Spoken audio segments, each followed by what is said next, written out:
মহারাজ, তখন থেকে কার চিঠি পড়ছেন কিছুই তো আপনি বলছেন না, শুধু মনে মনে হাসছেন। মনে হচ্ছে কোনো খুশির খবর। খুশির খবরই বটে, সামনে ইংরেজি নববর্ষ। ইংরেজি নববর্ষের প্রথম দিন ইংরেজ সাহেবরা একটা আয়োজন করতে চলেছেন। কি আয়োজন করতে চলেছেন মহারাজ? বনভোজন। আমাদের সবাইকে নিমন্ত্রণ জানিয়েছেন। আর শুধু তাই নয়, নবাব বাহাদুর জিরো আসবেন ওই বনভোজনে। বাবা বাবা, নবাব বাহাদুরকে যখন ডাকছেন তাহলে তো দারুণ ব্যাপার। বনভোজনটা কোথায় হবে মহারাজ? উত্তর পশ্চিমে জঙ্গলের ধারে। মন ভরে বনভোজন হবে। আমরা হাসি মুখে খাসি ভোজন করব। জিভে জল চলে এলো, এক্ষুনি খিদে পেয়ে যাবে। তোমার তো সারাদিনই খিদে পায়। কেন পাবে না বলতে পারেন মন্ত্রী মশাই? চেহারাটা ধরে রাখতে হবে তো। এটা চেহারা? আপনার তো পচে যাওয়া পাটকাঠি মৌমাছির ডানার ঝাপটাতে নড়ে যায়। দেখেছেন মহারাজ, দেখেছেন গোপাল কিরকম ভাবে আমাকে অপমান করলো? আহ, তোমাদের এই সাপে নেউলে ঝগড়া থামাও তো।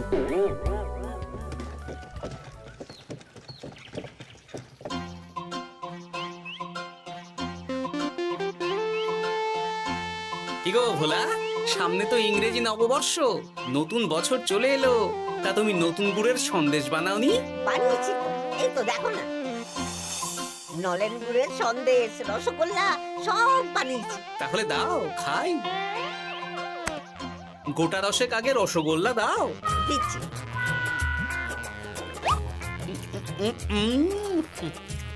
আহ, কি স্বাদ!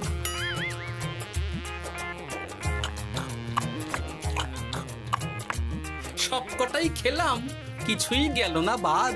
এবার সন্দেশ দি। দাও দাও দাও দাও, দাও। দারুণ দারুণ। এই শীতকাল মানেই তো খাওয়া, আর খাওয়া মানেই শীতকাল। এই নাও ধরো।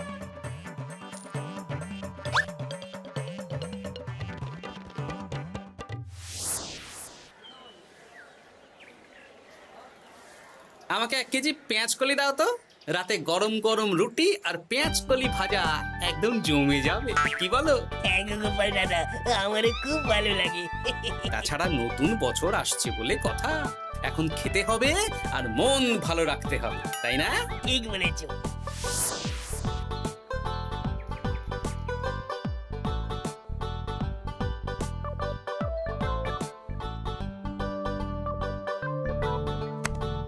দেখো গিন্নি, দেখো, তুমি তো রোজ বলো বাজার আনি না, কিপ্টের মতন বাজার করি। আজ দেখো সব নতুন নতুন শাক সবজি নিয়ে এসেছি। চট করে রেঁধে ফেলো তো, জমিয়ে খাবো। আজ তাহলে কষা কষা করে ফুলকপির তরকারি করে ফেলো, একটু একটু ওই বেসন দিয়ে বাঁধাকপির বড়া। রাতে পেঁয়াজ কলি ভাজা আর রুটি। আমার হাত দুটো তো মানুষের হাত নয়, এগুলো তো যন্ত্র। আহ, সামনে ইংরেজি নববর্ষ, এখন নতুন নতুন সবজি তো খেতেই হবে। কাল দেখি পালং শাক আনবো, কেমন? ঠিক আছে ঠিক আছে, হ্যাঁ।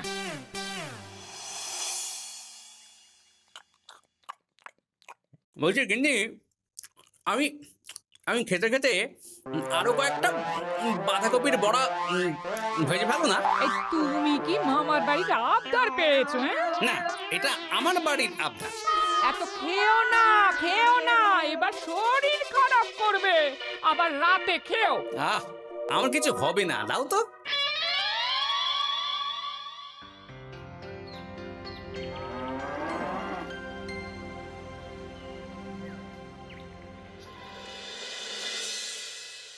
আচ্ছা শোনো, কালকেই তো ইংরেজি নববর্ষ, তাহলে কালকে আমরা সকাল সকাল বেরিয়ে পড়বো।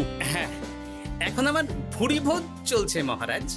বাড়িতে আপাতত নিরামিষের মধ্যেই আছি। কাল দাঁতের ব্যায়াম হবে। বেশ, রাজসভার সকল সভাসদদের বাড়িতে রাজবাড়ি থেকে গাড়ি যাবে সকাল সকাল। সবাই প্রস্তুত থেকো কিন্তু। হ্যাঁ মহারাজ। ইংরেজি নববর্ষে বনভোজন হবে। ইংরেজ সাহেবদের সাথে সুযোগ পেলে ব্যবসা বাণিজ্য নিয়ে আলোচনাও হবে। আমি তো ভাবছি ওই জঙ্গলের কাছে নদী, নদীতে গিয়ে মাছ ধরবো আর মাছ ভাজা খাবো। ওই আবার খাবার, এ তো থামতেই চাইছে না। দেখুন মন্ত্রীমশাই, জীবনে দুটোই উদ্দেশ্য আমার, বাঁচার জন্য খাওয়া আর খাওয়ার জন্য বাঁচা।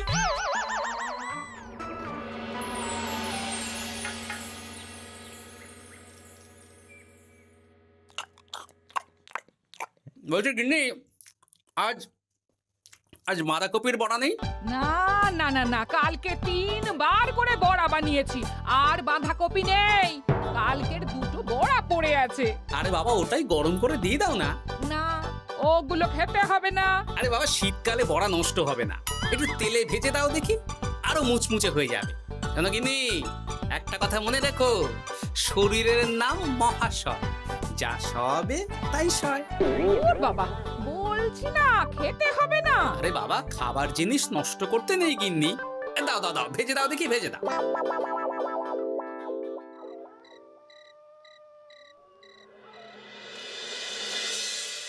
ওমা গো, এই পেটটা কেমন গুড়গুড় করছে গো, এক্ষুনি মনে হচ্ছে বাইরে যেতে হবে। ওই শুরু হয়ে গেল তো। তখন কতবার করে বললাম গতকালের বাঁধাকপির বড়া খেও না, খেও না। আমাকে বড় বড় কথা শুনিয়ে দিলে, এখন বড় বাইরে ছোট। আহ, শান্তি। এই এই রে, আবার গুড়গুড় করছে। এ কি গো, আবার? হ্যাঁ, আবার। কালকে আবার ইংরেজি নববর্ষ উপলক্ষে ইংরেজ সাহেবদের সাথে বনভোজন আছে।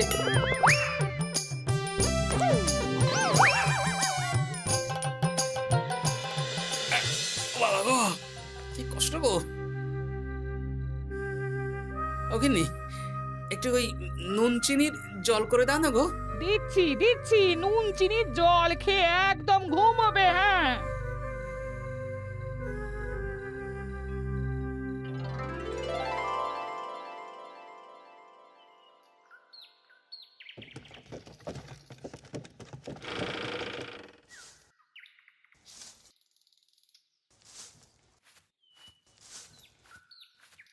ওনার পেটের ব্যায়ামও হয়েছে, উনি বনভোজনে যেতে পারবেন না। সে কি গোপাল যেতে পারবে না? না, কালকে রাত থেকে 12 বার ঘরে বাইরে করেছেন, এখন নুন চিনি জল খেয়ে ঘুমোচ্ছেন। ও, তাহলে আর কি করা যাবে? আমরা গোপালকে ছাড়াই ইংরেজি নববর্ষের প্রথম দিন উদযাপন করি।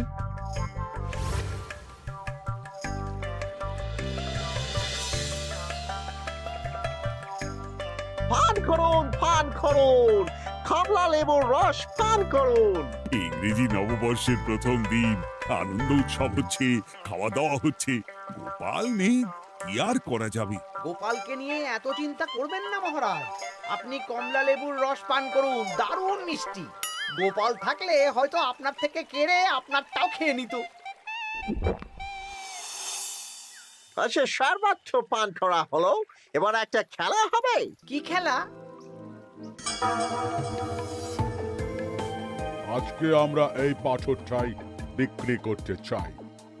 এক বিশেষ পাথর, বছরের প্রথম দিনে যে পাথর কিনবে তার সারা বছর ভালো কাটবে। আচ্ছা, তাহলে আমি কিনব। কিন্তু সাহেব, আমার মনে হয় না যে বাংলার নবাব বা রাজা কৃষ্ণচন্দ্রের এই পাথর কেনার মতো ক্ষমতা আছে। কিছু মনে করবেন না সাহেব, তবে আমাকে ক্ষমতা দেখাবেন না। আমি হলাম এই বাংলার নবাব। তবুও আমার মনে হয় না আপনি বা কৃষ্ণচন্দ্র এই পাথর কিনতে পারবেন। আপনি দাম বলুন না। আপনি বলুন কত দিতে পারবেন বলুন, ভাবুন, আমরা নিলাম করছি। আমি 100 মোহর দেব। আমি 200 মোহর দেব। আমি 500 মোহর দেব। এই তো জমে উঠেছে। আমি 1000 মোহর দেব। আমি তাহলে 1500 মোহর। মহারাজ করছেন কি? একেই বলে রাজায় রাজায় যুদ্ধ। তুমি চুপ করো। আমি 10,000 মোহর দিতে রাজি। ভালোই ঠোপ গিলি আছে। হয়ে গেল এইটুকু। আমি 50,000 মোহর দেব। 50,000 এক, 50,000 দো, 50,000। আমি 1 লাখ মোহর। সাবাস। আমি 1.5 লাখ মোহর। আমি 3 লাখ মোহর দেব। কৃষ্ণচন্দ্র, হাল ছেড়ে দাও, তুমি আমার সাথে পারবে না। আমি বাংলার নবাব। আমার অধীনের একটা ছোট্ট রাজ্য সামলাও তুমি, আর কাদের সামলাও? একটা জ্যোতিষী যার কোনো কাজ নেই, আর একটা কবি যে বস্তা পচা কবিতা লেখে, আর আর ওই মূর্খ মন্ত্রী। ওদের নিয়ে তুমি আমাকে টেক্কা দেবে?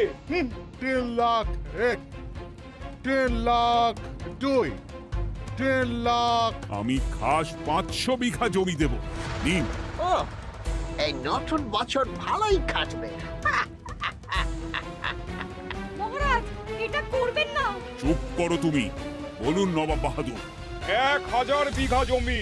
ইস, এমন সময় যদি গোপাল থাকতো। উপস্থিত। আরে, মেঘ না চাইতেই জল। এসো গোপাল, এসো। আমার ওটা চাই। কৃষ্ণনগর বিক্রি হলেও আমি ওই পাথর নিয়েই ছাড়বো। ব্যাপারটা কি মহারাজ, কি চাইছেন? গোপালটার এত খাবার লোভ যে বেটার পেটের সমস্যা নিয়েও চলে এসেছে। আমি না আসলে হয় মন্ত্রী মশাই। তা ব্যাপারটা কি বিজ্ঞানী? আরে দেখো না গোপাল, মহারাজ তো একটা পাথরের জন্য প্রায় কৃষ্ণনগরটাকেই নিলামে তুলে দেবেন। কি কৃষ্ণচন্দ্র, চুপ কেন? বলো। 50 বর্গ মাইল জমি। আমি 60 বর্গ মাইল জমি। মহারাজ আপনি ছেড়ে দিন। আমি ছেড়ে দেবো? বাজি হেরে যাব। আমার কথা শুনুন মহারাজ, আমি ওরকম পাথর আপনাকে পাইয়ে দেব। আপনি ছেড়ে দিন। মহারাজ, গোপালের কথা শুনবেন না। আপনার মান সম্মান নেই। আপনি একজন রাজা, আপনার সম্মান আছে। আপনি চুপ করুন তো মন্ত্রী মশাই। এই বাজির লড়াই লড়তে গিয়ে কৃষ্ণনগর চলে গেলে আপনি কোথায় থাকবেন শুনি? আকাশে? সব রাজ্যবাসী কোথায় থাকবে? কেন ইংরেজ সাহেবদের পায়ে লুটিয়ে যাব? দেখুন মহারাজ, মুহূর্তের মধ্যে মন্ত্রী মশাই কেমন পাল্টি খেয়ে গেলেন। আপনি আমার কথা শুনুন মহারাজ। কি করব বলো? আপনি বলুন 70 বর্গ মাইল। বলছো? হ্যাঁ বলুন না। বেশ, আমি 70 বর্গ মাইল। দেখি নবাব বাহাদুর, আপনি কত দূর যেতে পারেন। দেখি কত সাহস, কত ক্ষমতা আপনার। জাহাপানা, গোপালটা এমন পাকামো শুরু করেছে না, আপনি এমন একটা হাঁক দিন যাতে কৃষ্ণচন্দ্রের মুখ একেবারে শুকিয়ে যায়। সামান্য 70 বর্গ মাইল দিয়ে ভয় দেখাচ্ছ? আমি মুর্শিদাবাদের 700 বর্গ মাইল খাস জমি দেব। এবার বলো, বলো কৃষ্ণচন্দ্র। এবার ছেড়ে দিন মহারাজ। 700 বর্গ মাইল 1, 700 বর্গ মাইল 2, 700 বর্গ মাইল 3। তাহলে 700 বর্গ মাইল রাফা হলো। আমরা কাগজ প্রস্তুত করছি। আপনারা নিজে নিজে তাঁবুতে যান, বিশ্রাম করুন, খান, নতুন বছর উদযাপন করুন। ইংরাজি নববর্ষে দারুণ মজা হচ্ছে। আজকে কত বছর পর কৃষ্ণচন্দ্রকে এভাবে হারালাম। হ্যাঁ, ওই দেখুন গোপাল আর কৃষ্ণচন্দ্র এসেছে। এসো এসো গোপাল, এসো। ধন্যবাদ। আমি তো জানতাম যে তুমি বুদ্ধিমান, কিন্তু তোমার বুদ্ধিতে তো কৃষ্ণচন্দ্র সামান্য একটা পাথরও জয়লাভ করতে পারলো না। আপনি জিতেছেন, এতেই আমার খুশি নবাব বাহাদুর। বাহ বাহ বাহ বাহ বাহ বাহ। আচ্ছা ওসব বাদ দিন, চড়ুই ভাতি তো হচ্ছে, কিন্তু এই চড়ুই ভাতির খাওয়াটাই না আপনার শেষ খাওয়া হয়ে যায়। কেন কেন গোপাল, এ কথা বলছো কেন? এরপরে তো আপনার কোনো জায়গাই থাকবে না থাকার। খাওয়া তো দূরের কথা। তুমি এসব উল্টোপাল্টা কথা বলছো গোপাল। সোজা কথাই বলছি নবাব বাহাদুর। আপনি যে 700 বর্গ মাইল জমির কথা বললেন ওদের দিচ্ছেন, আপনি কোনোদিন মেপে দেখেছেন আপনার মুর্শিদাবাদে 700 বর্গ মাইল জমি আছে কিনা? মানে? এই যে 700 বর্গ মাইল যে জায়গাটা আপনি নিলামে তুলে দিলেন, সেই জায়গাটায় কি আছে? কি আছে? আপনার প্রাসাদও আছে নবাব বাহাদুর। শুধু তাই না, মুর্শিদাবাদ ছাড়াও আশেপাশের বাকি অনেক রাজ্যও চলে যাবে। আজ বাদে কাল যখন ওরা জায়গা দখল করতে আসবে, তখন কি ওরা আপনাকে ছেড়ে দেবে? কি বাবা, এটা তো ভাবিনি। সত্যিই তো জাহাপানা। তুমি চুপ করো। নিজের রাজা বা সম্রাটকে কিভাবে বিপদের হাত থেকে বাঁচাতে হয় সেটা গোপালকে দেখে শেখো। এখন বাঁচাবাঁচি অনেক দূরে চলে গেছে, এখন কি করবেন সেটা ভাবুন। আমার মাথা কাজ করছে না। তুমি কি আমাকে সাহায্য করবে? সে করতে পারি, তবে আমাদের রাজ্যকে আগামী 5 বছরের জন্য খাজনা মকুব করে দিতে হবে। বেশ, তাই হবে। তাহলে দুপুরে বনভোজনে খাবার খাওয়ার পরই আমি মজা দেখাবো। আসতে পারি? হ্যাঁ, আসুন আসুন। এই কাগজটা পড়ে দেখে নিন, লেখাপড়া ঠিক আছে নাকি? এতে কি লেখা আছে? এটা লেখা আছে আপনি নিলামে এই পাথরটা আমাদের কাছ থেকে কিনেছেন, আর তার বদলে আপনি 700 বর্গ মাইল জমি আমাদের দিচ্ছেন। নিন নিন, স্বাক্ষর করে দিন, সাইন সাইন। না না না না না না, আমি স্বাক্ষর করব না। ওই 700 বর্গ মাইল জায়গার মধ্যে আমার মহলও পড়ে। সেসব বললে তো হবে না, আপনি সবার সামনেই বাজি লড়েছেন। তাড়াতাড়ি স্বাক্ষর করে খেতে আসুন, বিকেলে বাড়ি ফেরার সময় পাথর নিয়ে যাবেন। আচ্ছা।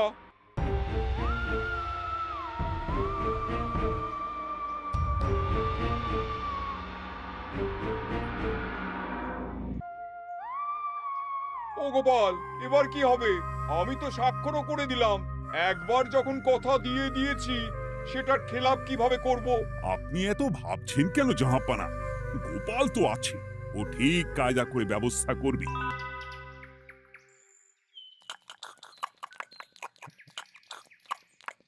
আহ, এই কদিন নিরামিষ খেয়েছিলাম, এখন হাসি মুখে খাসি খেয়ে মনটা ফুরফুরে হয়ে গেল। তাহলে আর একটু মাংস নাও গোপাল। আরে আরে, একটা দুটো টুকরো দিয়ে কি হবে, পুরো বালতিটাই বসিয়ে দিন না। ইংরেজি নববর্ষ বলে কথা, আজকে বেশি বেশি খেলে সারা বছর বেশি বেশি খেতে পারবো। এই তো গোপাল, তোমার পেটের ব্যামো ছিল, আর এখন এত খাচ্ছ, সামলাতে পারবে তো? আমি তো একটাই কথা বলি, শরীরের নাম মহাশয়, যা সওয়াবে তাই সয়। বিকেলে আবার মাংসের পাকোড়া চায়ের বন্দোবস্ত আছে। সব হজম করে দেব। উম, আচ্ছা, আপনি ঢেকুর তুলছেন কেন ইংরেজ সাহেব? ওই আর কি, আমার আবার বেশি তেল মশলা সহ্য হয় না, আমি স্বল্পাহারী। অল্প, আমি লিটল খাবার খাই। বেশ, বুঝলে বিজ্ঞানী, তোমাকে একটা পাঁচন বানাতে হবে। এ কি পাঁচন? আরে এই বাগান জঙ্গলে অনেক গাছপালাই তো আছে, তুমি এমন একটা পাঁচন বানাও যেটা আমি ইংরেজ সাহেবদের খাওয়াবো। তারপর আচ্ছা বেশ বেশ।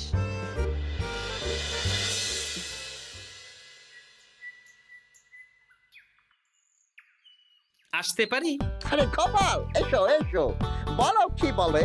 বলবো না, খাওয়াবো। কি খাওয়াবে তুমি? হজম করার পাঁচন খাওয়াবো। দুপুরে খাওয়ার সময় দেখলাম আপনি ঢেকুর তুলছেন, ওহো, আর কি, তাই তো আমি কম খাই। সেই জন্যই তো আপনাদের সবার জন্য পাঁচন নিয়ে এলাম। এটা খেলে যেমন হজম হবে, তেমনি বুদ্ধিও বাড়বে। চাই বুঝি? হ্যাঁ, আমি তো এটাই খাই।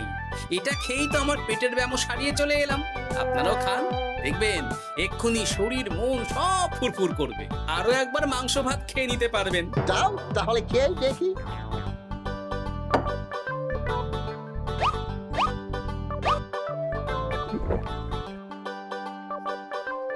এই সেরেছে, আমার পেটটা কেমন গুড়গুড় করছে, আমাকে এখনই যেতে হবে। আরে আরে, যাচ্ছেন কোথায়?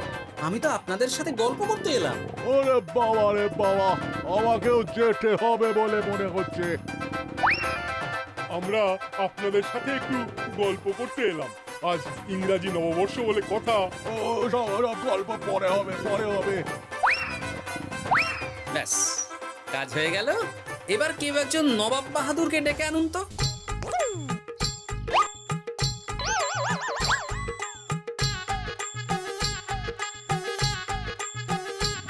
ওরে বাবা রে, পেটটা এখনো গুড়গুড় করছে, আমার মনে হচ্ছে যেতে হবে আবার। বলছি ইংরেজ সাহেব, আমার নিলামে কেনা পাথরটা তাহলে দিয়ে দিন, আমি চলে যাই। বিকেল হয়ে গেল তো। ওরে বাবা, আমি এখনই আসছি, দাঁড়াও।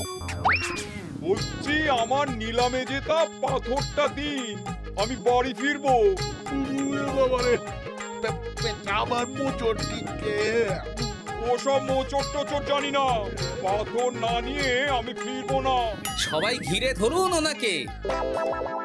এই সেরেছে, দেখে ছোট, এবার একেবারে লেজে গোবরে হয়ে যাবে। আমাকে বেরোতে দিন, বেরোতে দিন। না না না না না, আগে পাথর দিন, তারপর বেরোতে দেবো।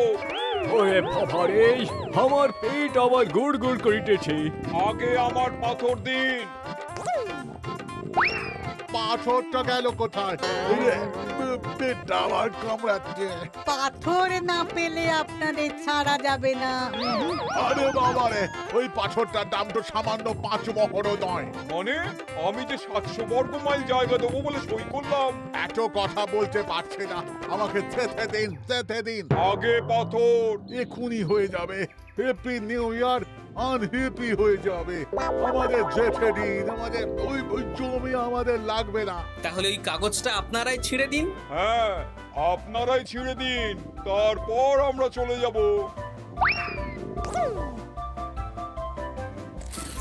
তাহলে আর কোনো নিলামের ব্যাপার থাকলো না। নিলামের কাগজ ছেঁড়া হয়ে গেল। এই নিন আপনাদের পাথর, আর কোনো কথা নেই। নো নো নো, ওরে বাবা। ঠিক আছে, যান তাহলে। হ্যাঁ, কি নবাব বাহাদুর, এবার শান্তি তো? সত্যি গোপাল, তুমি কি খেল দেখালে? সামান্য একটা পাথরের জন্য আমার ঘটি বাটি চলে যেত। হ্যাঁ, তুমি আমার মান বাঁচিয়েছো গোপাল। ধন্যবাদ তোমাকে, অশেষ ধন্যবাদ। ধন্যবাদ না বলে সবাই মিলে বলুন শুভ ইংরেজি নববর্ষ, হ্যাপি নিউ ইয়ার। শুভ ইংরেজি নববর্ষ, হ্যাপি নিউ